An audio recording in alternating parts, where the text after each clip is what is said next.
Shalom, friends, and welcome to Walking the Ancient Path, where we journey back into the language, landscape, and life rhythms of the Scriptures in a lighter, more accessible way, exploring the world of the Bible as its original listeners would have experienced it. I'm your host, Sully, joined by our trusted companions, Decan, our scholar of ancient Hebrew thought, and Hope, a storyteller who seems to walk right out of the hills of Judea. Today, we'll begin a long walk through the entire Gospel of John verse by verse, unpacking each passage in organic ancient Hebrew thought. Here's how we'll format it, so it's like a living Hebrew commentary. First, we'll quote the verse, direct text from John in English for referencing. Second, we'll give an ancient Hebrew imagery rendering, retelling in concrete Hebrew thought patterns and symbols. Last, we'll follow up with imagery notes, giving background on the cultural and/or language imagery. So let's start our informal, informational, clearing the murky into clear water walk with Chapter 1, the word tent dwelling among us. Verses 1 and 2. In the beginning was the Word, and the Word was with God, and the Word was God. He was in the beginning with God. Ancient Hebrew imagery rendering is, at the dawn of the story, when the first light broke the silence, the voice of Elohim was there. This voice was as close to the Father as breath is to lips.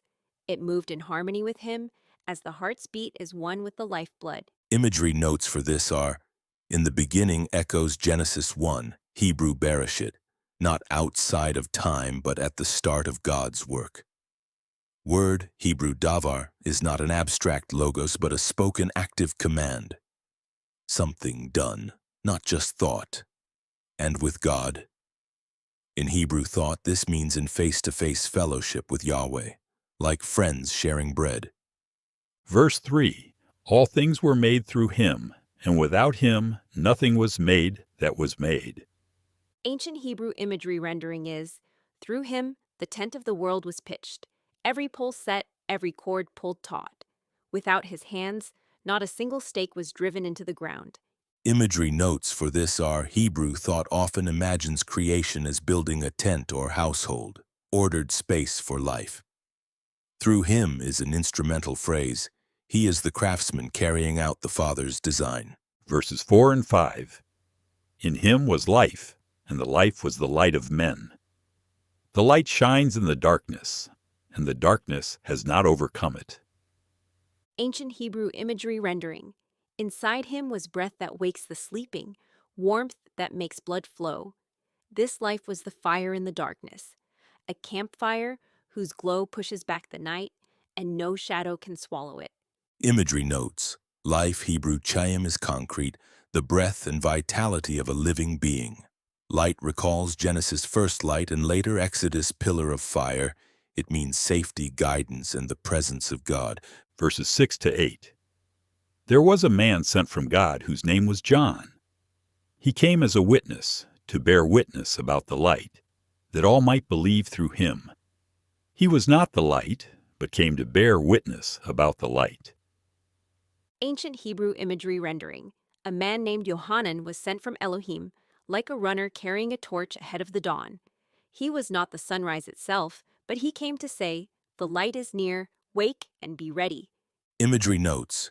Witness in Hebrew, deed, is like a trusted herald, one who stakes his name on the truth.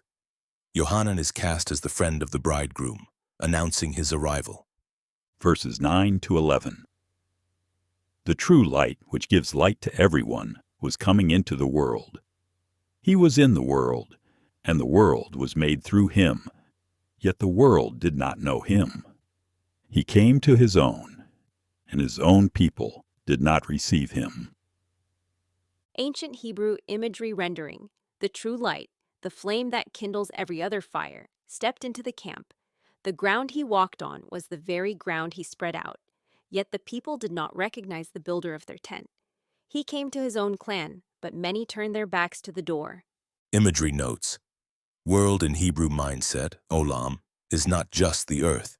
It's the ordered community of people in creation. And his own means his kin, his covenant family, Israel. Verses 12 and 13. But to all who did receive him, who believed in his name, he gave the right to become children of God, who were born not of blood, nor of the will of the flesh, nor of the will of man, but of God. Ancient Hebrew imagery rendering. But to those who opened the tent flap and welcomed him in, trusting the strength of his name, he gave the right to bear the Father's name as sons and daughters, born not from human seed, nor by marriage plans, but born from the breath of Elohim. Imagery notes. Name in Hebrew thought is character and authority, not just a label. And children of God is covenant family language, belonging to Yahweh's household. Verse 14, And the Word became flesh, and dwelt among us, and we have seen his glory, glory as of the only Son from the Father, full of grace and truth. Ancient Hebrew imagery rendering. The voice put on skin and bones, and pitched his tent among ours. We saw his weight, the shining presence, like the pillar of cloud and fire, the only Son at his Father's side, full of steadfast love and firm truth. Imagery notes, dwelt is literally tabernacled, set up a shepherd's tent among the people. Glory, Hebrew kavod, sat on his weight, honor, substance, the tangible presence of God. And grace and truth echo Exodus 34 verse 6.